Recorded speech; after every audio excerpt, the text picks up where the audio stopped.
정치 개혁의 저는 상징으로서의 선거법 이 문제를 이번에 한 걸음 더 진전시켰다.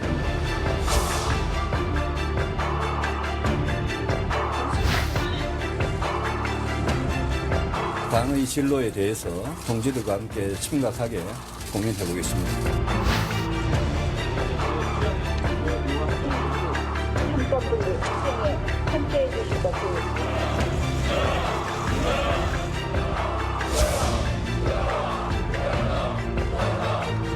정권의 폭정을 막아내지 못한다고 하면 대한민국 무너지는 것입니다.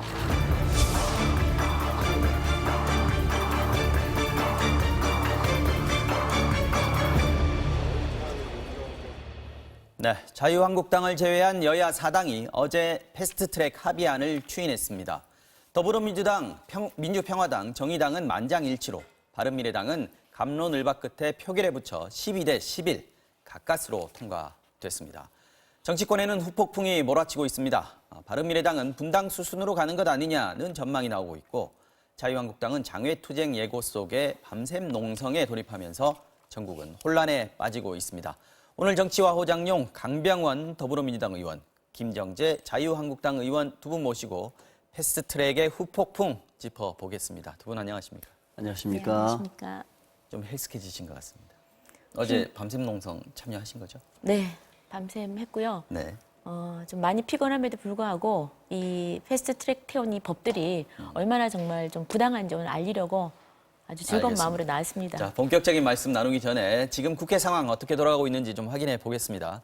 패스트트랙에 열쇠를 진 바른미래당 오신환 의원이 지금 주목을 받고 있습니다. 사개특위에서 패스트트랙 반대표를 던지겠다는 입장을 밝힌 겁니다. 국회 취재기자 연결합니다. 신재용 기자. 네, 국회입니다. 네, 오신환 의원이 반대표를 던지면은 패스트트랙 지정 자체가 무산되는 거 아닙니까? 네, 그렇습니다. 오신환 의원은 오늘 아침 자신의 페이스북에 글을 올려 여야 사당이 합의한 공수처법 패스트트랙 반대표를 던지겠다 공언을 했습니다. 당론인 기소권 없는 공수처를 포기한 누더기 공수처법을 위해서 당 분열을 눈 감으면서 소신을 저버리지 않겠다라고 말했는데요. 오신환 의원의 이 주장이 중요한 게 어제 여야 사당에서 추인받은 선거제 개혁안과 공수처법, 검경 수사권 조정안은 상임위원회인 정개특위와 사개특위를 반드시 거쳐야 합니다. 사개특위의 경우 패스트트랙 지정을 위해선 18명 가운데 11명의 찬성이 필요한데요. 오 의원이 실제로 반대표를 행사한다면 사개특위는 공수처법과 검경수사권 조정 법안을 패스트트랙에 올릴 수가 없게 됩니다. 이에 대해 바른미래당 지도부는 오늘 중으로 오 의원을 만나서 설득해 보겠다면서도 사보임, 즉 오 의원을 사개특위에서 빼고 다른 의원으로 바꾸겠다는 뜻을 시사했습니다. 네, 자유한국당은 패스트트랙 강력하게 반발을 하고 있는데 오늘은 국회의장실에서 충돌도 네. 있었다고요. 상황이 어땠습니까? 네, 자유한국당은 오늘 오전 오신환 의원의 사개특위 위원 교체를 문희상 국회의장이 허가해선 안 된다면서 국회의장실을 한때 점거하기도 했습니다. 90여 명의 한국당 의원들은 의장이 할 수 있는 역할은 사보임 허가를 안 하면 되는 것이라고 일제히 항의했고 문 의장은 이렇게 겁박해서는 안 된다고 맞받았는데요. 한국당 의원들이 문희상 의장을 막아서는 과정에서 문 의장과 경호원들 또 의원들 간의 몸싸움과 실랑이가 벌어지기도 했습니다. 문 의장은 의장실을 빠져나온 뒤에 건강 이상을 호소하면서 병원으로 후송되기도 했습니다. 앞선 비상의원총회에서 황교안 대표는 우리 투쟁의 1차 목표는 잘못된 패스트트랙 세계 악법을 저지하는 것이라며 끝까지 싸우고 투쟁하겠다고 밝혔습니다. 한국당은 오늘도 비상의원총회와 청와대 항의 방문 등을 이어갈 예정입니다.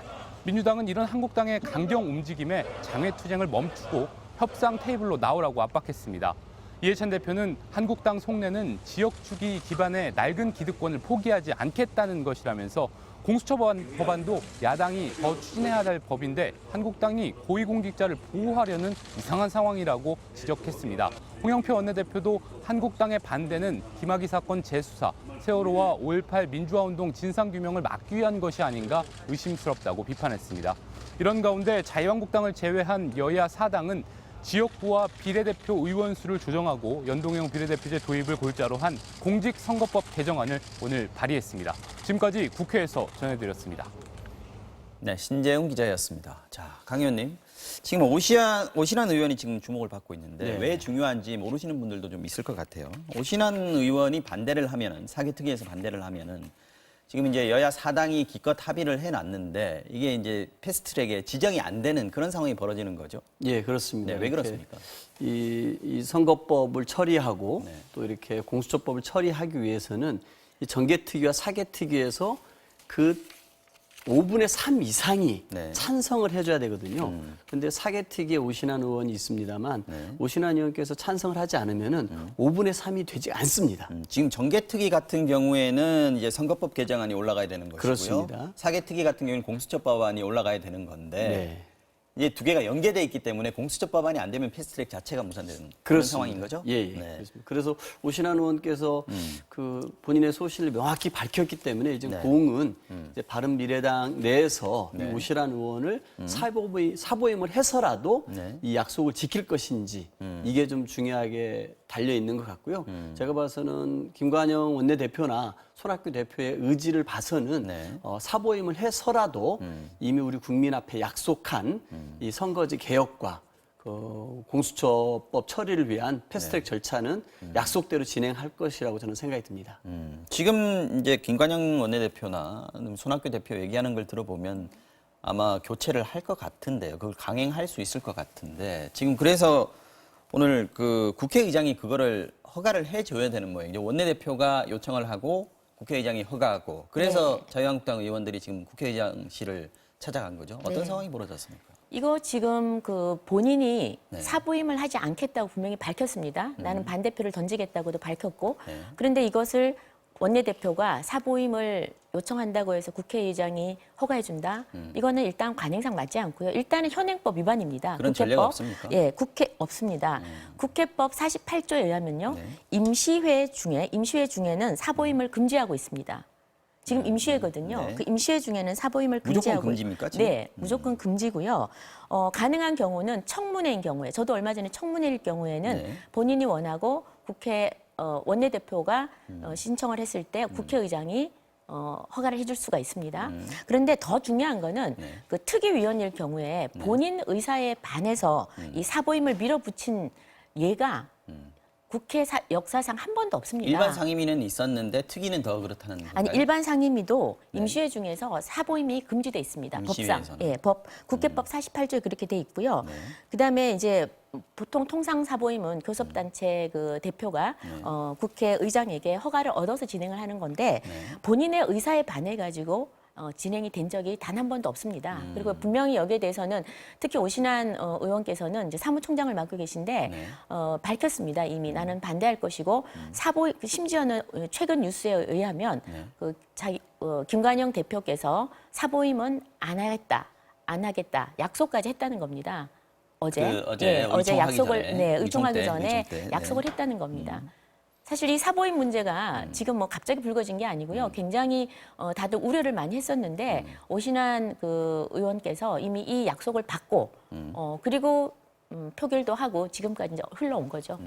지금 말씀하신 걸로 보면 이게 국회법상 위법이다, 불법이다, 사보임을 허락해주면 그 얘기인데 그게 맞습니까? 어떻게 보십니까? 팩트 체크가 필요할 것 같고요. 네. 제가 팩트 체크를 좀 하겠습니다. 48조, 48조에 국회법 나와 48조 한번 있습니다. 확인해 네. 보시기 바라고요. 먼저 어쨌든 이 공당의 그 위원회 사보임의 문제는 그 당에게 맡겨진 일입니다.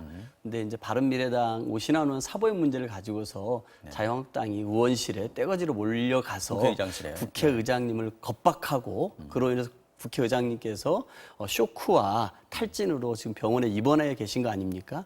굉장히 좀 유감스러운 행태라고 생각이 들고요. 우리 선진화법이 마련되어 있는 국회에서 그리고 다른 당의 사보임 문제를 가지고서 이렇게 하는 것은 적절치 않은 행태라고 보고요. 우리 국민들이 이 부분도 눈여겨보시고 따끔한 회초리를 드시지 않을까 싶습니다. 아까 우리 김정지 의원님께서 국회법 48조를 말씀하셨습니다. 이 48조 6항에 단서 조항이 있습니다. 다만 위원이 질병 등 부득이한 사유로 의장의 허가를 받는 경우에는 사보임을 할 수 있다고 되어 있고요. 여기에서 아까 이제 개인의 의사와 반해서 하는 경우가 없다고 말씀하시지 않았습니까? 이 부분에 관해서 제가 좀 헌법재판소 판례를 하나 찾아봤습니다. 2002년도에 한국당의 김홍신 의원이 강제 사보임을 당합니다. 당에 의해서요. 그래서 이때 김홍신 한나라당 의원이 헌재에 권한쟁의 심판 청구를 했군요. 합니다. 네, 근데 헌재가 이렇게 판결을 합니다. 정당 내부 의사결정에 따른 것이므로 특별한 사정이 없는 한 헌법상 용인될 수 있는 정당 내부의 사실상 강제의 범위에 해당한다라고 하면서 이 강제 사보임에 대해서 이유 없다고 각하를 합니다. 그러니까 상임위원회나 특위 같은 경우에는 원내에서 결정할 수 있는 그렇습니다. 원내 구성의 문제이기 때문에 원내대표가 요청을 할 수 있게 돼 있다는 그런 주장인 것 그렇습니다. 같아요. 그리고 또 아까 자유한국당 같은 경우는 2월 이게 사개특위 위원 중에 함진기 위원을 이미 사보임한 전례가 있고요. 그때는 강제 사보임은 아니, 아니었나요? 강제는 본인, 아니었습니다. 본인 네, 의사에 네. 따라서 한 겁니다. 그리고 또 네. 임시회 중에도 하반기 특위 사보임 한 건은 모두 27건이나 있고요. 그리고 또 본인의 의사와 무관하게 강제 사보임 한 건에 대해서는 헌재가 김홍신 의원 건으로 판결을 한 거 있고 그것은 바로 그래. 자유한국당의 전신인 한나라당 이게 의원이었습니다. 사보임이라는 그 네. 의미를 지금 시청자분들이 좀 많이 좀 국회의원분들은 그렇죠. 잘 아시겠지만 이게 사임하고 보임하고를 두 네. 개를 합친 거예요. 사임은 네. 이제 그만두는 거고 보임은 임명하는 네, 거니까 네. 교체를 하는 거죠. 그렇습니다. 그러니까 그럴 때 네. 지금 말씀하셨는데 이제 저희가 이런 얘기를 할 때 이제 시청자들이 보면 가장 오해가 많습니다. 이게 저희가 참 진실을 전달할 필요가 있는데 가장 중요한 거는 국회의원 한 사람 한 사람이 다 헌법기관입니다. 어떤 경우에도 본인의 의사에 반해서는 할 수 없습니다. 아까 전에 48조 6항을 얘기했지만 질병 등 부득이한 사고, 사정 이것도요 본인의 의사가 있을 때입니다. 내가 아파서 못하겠다. 내가 사정이 있어서 좀 사보임을 해달라. 그런 경우가 많습니다. 저도 이번에 사보임해서 저 2번 청문회를 들어갔는데 그때도 어떤 한 분이 몸이 편찮으셔서 못 오셔서 제가 급하게 사보임을 사보임 해갔는데 자체는 흔한 그런데 일입니다만. 문제는 네. 의장이 허가를 해줘야 됩니다. 그리고 제 의사에 반해서는 어느 누구도 할 수가 없는 겁니다. 그리고 얼마 전에 작년에 저희 당에서도 김현아 의원이 네. 한국당에 있으면서 뭐 아무튼 해당 행위에 준하는 행동을 해서 국토위에 강제로 사보임을 신청했는데 정세균 의장이 허가해주지 않았습니다. 왜? 본인의 의사에 반한다고 해서 허가를 해주지 않았거든요. 그 지금은 본인의 의사에 반하는 걸 넘어서서 오신환 의원은 강력하게 지금 이거 그냥 일반 청문회나 일반 임시회가 아니 일반 상임위가 아닙니다. 대한민국의 앞으로 정치사 대한민국의 미래를 결정할 수 있을 만큼 중요한 법안들을 지금 다루는 그런 특위입니다. 거기에 이런 중요한 상황에 본인의 의사에 반해서 강제 사보임을 시킨다? 이거는 씻을 수 없는, 돌이킬 수 없는 지금 국회의장님께서 만약에 하신다 그러면은 이거는 의회 그 민주주의에 반하는 행동이고요. 절대 해서는 저는 안 된다고 봅니다. 그리고 뭐 저희 한국당 의원들이 뭐 떼거지로 몰려가서 너무 놀래서 쇼크와 탈진을 했다고 그러는데 저도 있었거든요. 네. 그리고 이 정도의 일은 정세균 의장님 계셨을 때도요 여러 번 있었던 일이고요. 뭐 밀친 것도 아니고 사실 저기서 뭐 밀친 거 잡는 걸로 하면은 그 의장님이 판관 포청천이세요. 목소리도 크시고 네. 이 몸집도 크시고요. 누구한테 밀리실 분이 아니세요. 그리고 국회의원들은 모든 이 상황들이 다 생방송으로 나가기 때문에 굉장히 조심을 합니다. 그래서 그 쇼크 탈진 상황은 어떤지는 모르겠습니다만 뭐 쓰러지시거나 이런 것도 아니고 뭐 그런 걸로 말하자면 저희 당의 뭐 여성 의원님들도 좀 불필요한 접촉이 있었던 것 같아요. 그래서 지금 그 화면을 봤습니다, 그 저도. 화면도 불필요한 접촉이 있어서 다들 정론관에 가서 뭐 발표도 하고 그 그러셨던 부분에 것 대해서 같은데 문희상 의장이 해명이 좀 있어야 될 것 같아요. 네, 그리고 그 부분에 대해서 해명이 있어야 되고 정확한 팩트를 말씀드리면 제가 그 의원한테 물어봤는데 그 왜 그랬느냐 그랬더니 허리를 잡아서 네. 왜 이러느냐 이거는 성추행이다 그랬더니 얼굴을 그렇게 볼을 양쪽을 잡았다는 얘기를 제가 방금 듣고 왔습니다. 네네. 근데 여하튼 저희가 지금 이 부분은 겁박이나 이런 게 아니고요. 의회가 정말 제대로 운영되도록끔 의장님한테 가서 요구를 한 겁니다. 요청을 한 거고 요구를 한 거고 그다음 국회법에 따라서 해달라는 거고 국회 관행에 따라서 해달라는 정당한 요구였습니다. 저는 뭐 화면도 보셨겠습니다만 저게 이제 뭐 정당한 요구인지 그리고 뭐 정세균 의장 때도 여러 번 있었다가 자랑인지는 모르겠습니다. 저는 옳지 않은 모습 같고요. 국회법 48조를 따르더라도 단서 조항이 있습니다.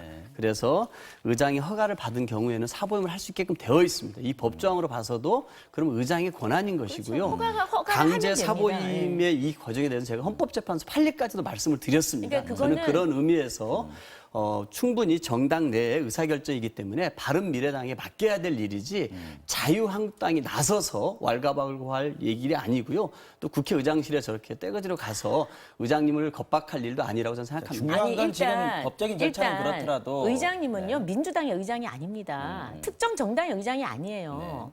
중립을 지켜야 할 대한민국의 의장인데 마치 한국당은 의장을 찾아가서는 안 되는 것처럼 의장이 이 부분에 대해서는 허가하지 말아달라고 한국당이 당연히 요청할 수 있는 겁니다. 요청할 수 있고 또 정당한 요구고요.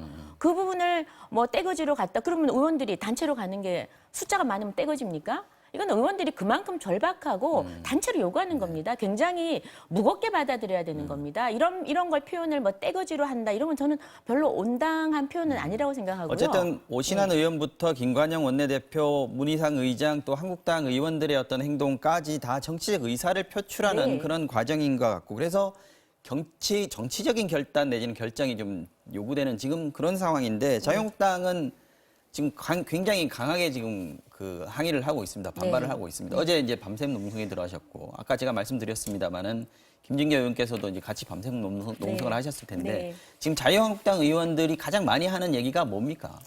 굉장히 이번에 결연합니다. 이번 같은 경우에는. 왜냐하면 이 패스트트랙을 지금 태웠는데 사실 패스트트랙이라는 게 소위 말하면 여야가 정말 합의도 안 되고 이럴 때 어떤 법안이냐면 정말 민생과 관련되는 거라든지 국가 안보에 관련되는 거라든지 정말 중요한 법안들이 합의가 안 되고 계속 공전하고 있을 경우에 또는 의장이 자기 권력을 뭐 직권 상정을 한다든지 이걸 막으려고 만든 법이란 말이에요. 패스트트랙이. 그런데 얼토당토 않게 국민들은 전혀 상관이 없는 관심도 없는 요구도 하지 않는 그럼 갑자기 선거법이라는 걸 태웠어요.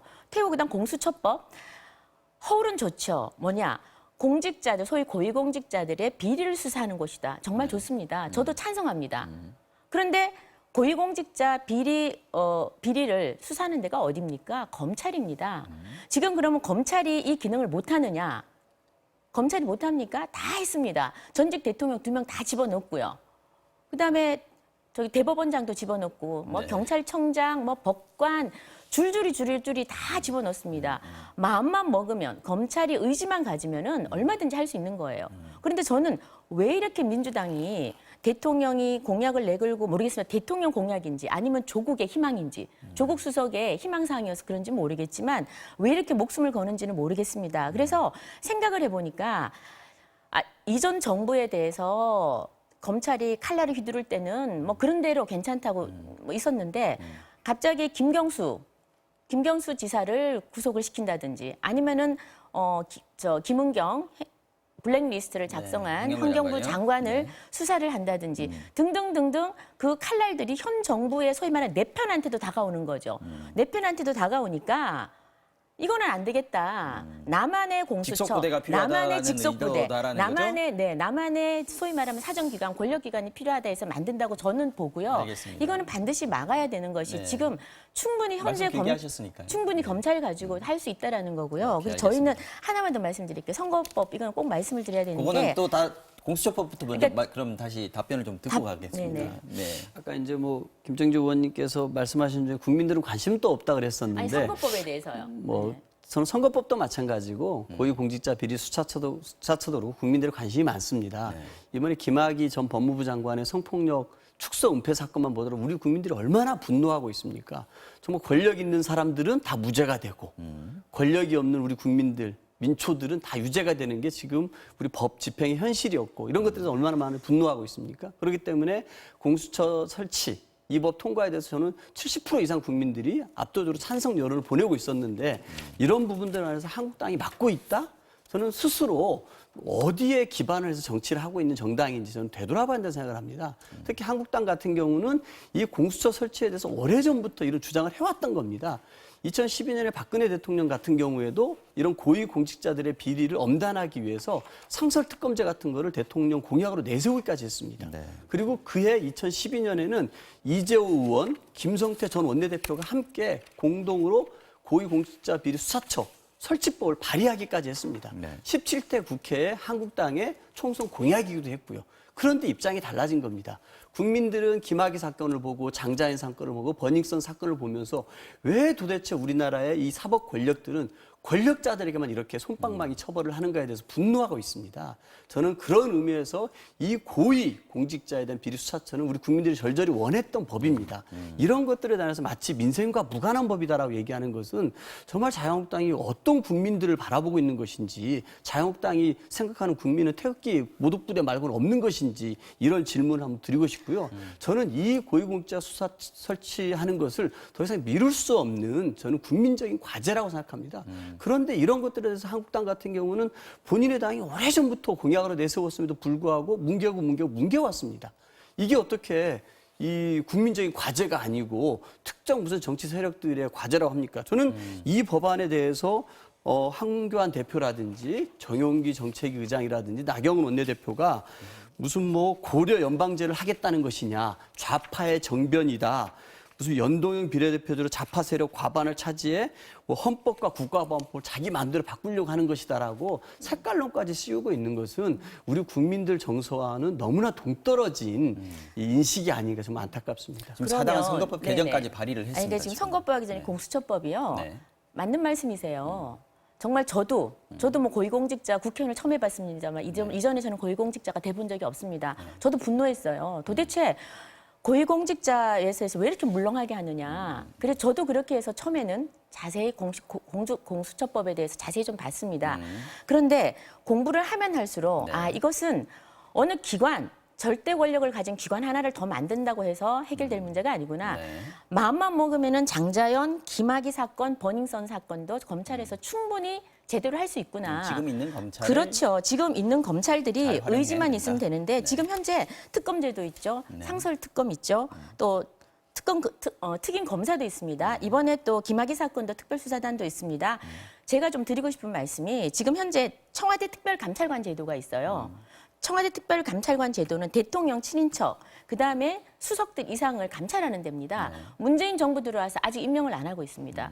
조국 수석 마음대로 해도 아무도 감찰하는 사람이 없어요. 있는 제도도 지금 활용하고 있지 못합니다. 그래서 있는 제도 잘 활용하고 그다음에 검찰이 정말 의지를 갖고 일할 수 있도록 그리고 만약에 보완할 점이 있으면 보완을 하면 되는 겁니다. 제가 우려하는 것은 지금 공수처가 생기면은요. 공수처장을 결국은 대통령이 자기 마음에 드는 사람을 임명하는 시스템입니다. 네. 지금 공수처 그 추천위원회가 7명인데요. 네. 6명이 동의를 해야 되는데 이 중에 5명이 다 친정부 인사예요. 결국은 대통령이 마음대로 공수처장을 뽑는 거고 그다음에 소위 말하면 찍는 사람 있을 거고요. 찍고 털면 됩니다. 예를 들면 이번에 곽상도 의원 같은 경우에도 대통령 딸 문다혜 건드렸다고 지금 바로 피고인으로 피의자로 바로 전환시켜서 지금 고초를 치르고 있지 않습니까? 그냥 찍고 털면 되는 겁니다. 그런 역할을 공수처가 충분히 할 수 있다는 거죠. 그래서 저희는 지금 할 수 있는 제도가 없으면 당연히 만들어야겠지만 있다는 거죠. 또한 공수처가 만약에 무소불위의 권력을 이렇게 휘두를 때 과연 이 공수처는 누가 제어할 거냐는 겁니다. 그래서 그렇다면 계속 옥상옥이 생긴다는 거죠. 또 하나의 거대한 권력이 생긴다는 거고 사실상 지금 대통령 문재인 정권 들어와서 언론 장악했다는 거 누구나 다 알고 있습니다. 언론 장악됐죠. MBC는 잘 모르겠습니다. 그러나 언론 장악됐다고 누구나 다 믿고 있습니다. 그러니까 제3의 유튜브가 생기는 거 아닙니까? 시민들이 이제 방송을 잘 안 봅니다. 다 유튜브를 보거든요. 그러니까 그만큼 지금 신뢰를 잃어가고 있다는 거고요. 그다음 헌법기관, 헌법재판소 다 장악했습니다. 이제 9명 중에 6명이 다 친문 세력으로 갔습니다. 사법부 장악했죠. 마지막 국회 남았는데, 그러니까 제가 드리고 싶은 말씀은 우리가 생각하는 그런 정말 공직자에 대한 고위공직자의 비리 수사는 현재 있는 제도로 충분하고 지금 또다시 이런 조직이 만들어진다는 건 오로지 문재인 정권을 위하는 거고 저는 빨리 특별감찰관 이거나 좀 빨리 좀 임명하라고 하고 싶고요. 그다음에 좀 전에 여론조사 얘기를 하나 하셨는데 하나만 말씀드릴게요. 제가 오늘 이 패스트트랙 이게 지금 여론조사가 50%가 잘했다 뭐 이렇게 나왔거든요. 이 내용을 제가 오늘 찾아봤어요. 찾아봤더니 오마이뉴스가 의뢰를 했더라고요. 의뢰를 했고 이걸 뭐라고 물었냐면요. 무슨 법 찬성하느냐 이렇게 묻지 않고요. 422 개혁법안 찬성하느냐 안 하느냐 이렇게 물었어요. 구체적으로 설명하지 않았다는 네, 거죠? 그러니까 장단도 모르지만 이 법안을 스스로 개혁 법안이라고 이미 쿼테이션을 친 겁니다. 쿼테이션 누가 과연 개혁인지 아닌지는 아직까지 증명이 된 게 없습니다. 그런데 스스로 개혁 법안을 반대할 국민이 누가 있겠습니까? 네. 그럼에도 여러 가지가 있을 수 그럼에도 있으니까요. 불구하고 네. 서울 지역이요. 저희가 시사점이 있는데 서울 지역이 저희 자유한국당이 참패한답니다. 서울에. 근데 서울 지역에 긍정이 42.8%, 부정이 41.3%입니다. 굉장히 비슷하다는 시사하는 바가 큽니다. 그래서 공수처법은 이렇고요. 지금 시간이 선거법은- 얼마 안 남았는데 네. 시간을 너무 많이 쓰셔서 나머지 죄송합니다. 시간을 한 3, 4분 정도 남은 것 같은데 강병원 의원께 드려야 되겠습니다. 그죠? 일단은 보면 아까 그 뭐 공수처장을 대통령이 입맛에 맞는 사람을 임명할 거라 그렇게 말씀하셨는데요. 물론 공수처법을 보셨는지는 모르겠습니다만 이번에 여야 사당이 합의한 공수처 법안에 보면은 이 공수처장의 임명은 5분의 4의 동의를 받아서 2명을 추천을 하고 그 중에 1명을 대통령이 임명하게 되어 있습니다. 제가 봐서는 그렇게 된다고 하면은 여당이 2명, 야당 인사가 2명이 들어가는데요. 결국 공수처장은 야당 인사가 고르는 사람이 할 수밖에 없는 구조가 되어 있습니다.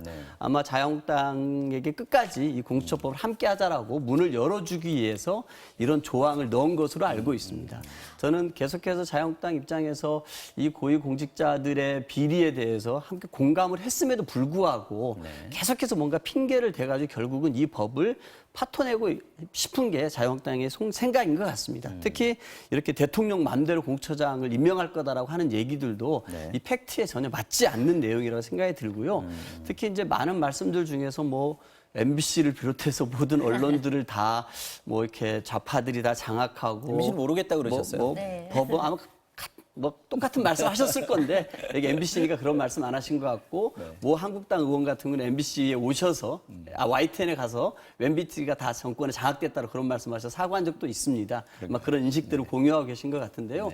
저는 이게 되게 위험한 정치인들의 발상이라고 생각합니다. 과거의 독재 정권 시절에나 가능했던 발상들이거든요. 우리 그 그러니까 자유한국당은 독재라고 지금 표현을 그렇게 하는 것이죠. 그래서 모든 것들을 다 대통령이 정말 다 임명하고 그래서 좌파 장기 집권 플랜들이 방송뿐만 아니라 언론, 입법부, 뭐 사법부 다 된다라고 생각하시는 것 같은데 우리 국민들이 이런 얘기를 들으면 얼마나 답답하고 황당하겠습니까? 미래로 가야 되는데 미래는 하나도 없고요. 오로지 색깔론과 과거와 그것도 어찌 보면은 본인들이 과거 군사 독재 정권의 후예들 아닙니까? 그 과거에 너무 익숙했던 일들이 지금에도 벌어지고 있다고 너무나 자신 있게 말씀하신다라는 것. 저는 정말 우리 국민들이 너무나 불행하다라고 생각하고요. 정말 그 나름대로 보수를 좋아하시고 지지하시는 분들 입장에서 한국당 지지를 보내고 싶은 분들도 한국당 스스로가 이런 발언들로 통해서 좌파 장기 플랜이다, 좌파 독재다 이런 말로 이 중간층들 이 합리적인 보수들도 걷어차고 있는 것이 지금의 한국당의 모습이 아닌가 생각이 들면 너무나 안타깝습니다. 이런 인식을 갖고 있다는 것 자체가. 시간이 부족해 제가 한마디만 말씀드릴게요. 지금 방금 군사 독재 후예라 그랬는데요. 그 말씀 굉장히 조심하시고 아마 취소를 제가 좀 요구를 하는데 지금 박광원 의원도 발언을 잘못해서 저희가 징계 요구를 했습니다만 저도 84학번입니다. 저희 80년대 학번 소위 말하면 군사 독재 시절에 그 당시의 80년대 분위기는 모두 다 민주화를 외쳤던 시대입니다. 예, 저희 그 당시에 대학생으로서 저도 뭐 정치 외교학을 전공해서 저도 제가 그런 드리는 사람, 말씀은 그러니까 지금 군사 독재 시절에 민정당이 독재, 있었고 그러니까 그 민정당의 후예로 그 안에 내용을 결국은 보면요. 이어져서 지금 바른당도 자유한국당까지 왔다 그런 의원님께서 말씀입니다. 그렇게 함부로 얘기하실 게 아닌 게 제가 함부로 말한 게 아니라 민정당의 후예지 않습니까? 이어받고 있지 않나요? 민정당의 후예라는 것이 네. 모든 우리 지금 자유한국당 의원들이 과연 동의할 수 있을까요? 아니 그 민정당을 이어온 게 지금의 자유한국당 아닙니까? 그 민정당을 부정하시는 거예요? 민정당을 부정하는 건 아니죠. 그럼요. 민정당은 그 갈래가 민정당이 정당의 있었고 역사를 신한국당이 보면 있었고 계속해서 있어왔지 않습니까? 신한국당 이후에도 네. 여러 가지 갈래들이 어떤 이합집산했지 갈래가 않습니까? 있습니까? 지금 여기서 지금 아니, 정당사를 논하자 그러는 건데 민정당을 부정을 하시길래 저는 자기 정당 역사에 있는 민주정의당을 부정하신다는 게 말이 아니 되나 제가 싶습니다. 지금 민정당을 부정한다는 얘기를 한 그리고 적은 민주정의당이 없습니다. 군사독재를 같이 옹호하고 함께 오지 않았습니까? 자, 의원님, 예. 우리가 보통 저도 마무리하시죠. 저도 2006년에 한나라당일 때 처음 입당을 했습니다만 다들 그때 신진 세력으로 들어가는 겁니다. 그러면 과거에 우리가 모든 우리의 역사들이 다 연결이 되고 이합집산이 되지 않은 당은 하나도 없습니다. 그중에 자기가 또 들어간 그 줄기들이 다 다를 수가 있고요. 그걸 하나로만 무조건 고집해서 이렇게 우좌 나누고 당시 민주세력이었던 김영삼 대통령이 이제 합해져서 민자당이 생긴 거고요. 민자당이 생겼는데 김영삼 대통령도 그런 소위 부분이 말하면 있습니다. 권력 군사 독재에 가장 저항했던 분입니다. 김대중 대통령과 함께 YS께서 같이 들어가서 만든 정당이죠. 그래서 꼬마 민주당이 들어가서 만든 정당의 후예일 수도 있고요. 그러면 그 민주 세력인 겁니다. 그렇다고 해서 무조건 군사 독재 후예라고 일방적으로 이야기하는 것은 한번 곰곰이 좀 되새겨 봐야 될 것 여기까지만 들어야 같고요. 될것 같습니다. 그리고 하나만 선거법. 선거법에 대해서는 제가 꼭 한번 말씀을 드려야 되겠는데 짧게 이거는 부탁드리겠습니다. 정말 이 30초 내로. 선거법은요. 선거법만큼은 여야가 반드시 합의를 해야 되는 겁니다. 그런데 저는 지금 야당을 작년 12월 15일에 여야 아니, 5당 원내대표 합의했던 사안입니다. 아니에요. 그 합의했던 그때는 사안을 권력 구조하고 같이 얘기했다는 거예요. 무시하고 아니, 함께 하자는 아니, 그러면 거에서 저희 정당이 스스로 내놓은 거는 왜안 포기했던 봅니까? 게 자유한국당이었습니다. 자, 자유한국당은 지금 270석, 270석을 여야 하자는 사당이 선거제 거예요. 개편안을 내놓으니까 이 선거제 개편안과 정반대안을 내놓으신 게 정반대 자유한국당 아니, 아니었습니까? 네, 오히려 자유한국당은 국민들의 270석을 선거제 내놨어요. 개혁의 열망을 거꾸로 가고 있는 게 정리하겠습니다. 자유한국당입니다. 정리하겠습니다. 아니 두 분, 잠깐만요. 합의하지 않겠다라는 여기서 거. 소위 정리하겠습니다. 말하면 이렇게 이 얘기는 걷어차는 선거제 거는, 얘기는 네. 뭐 이전에도 계속 해왔고 앞으로도 좀 계속 할 시간이 있을 것 같습니다. 오늘 정치와 어정령 여기서 마무리를 해야 될 것 같습니다. 두 분 죄송합니다. 자, 강병원 더불어민주당 의원 그리고 김정재 자유한국당 의원 두 분이었습니다. 고맙습니다. 네, 고맙습니다. 감사합니다.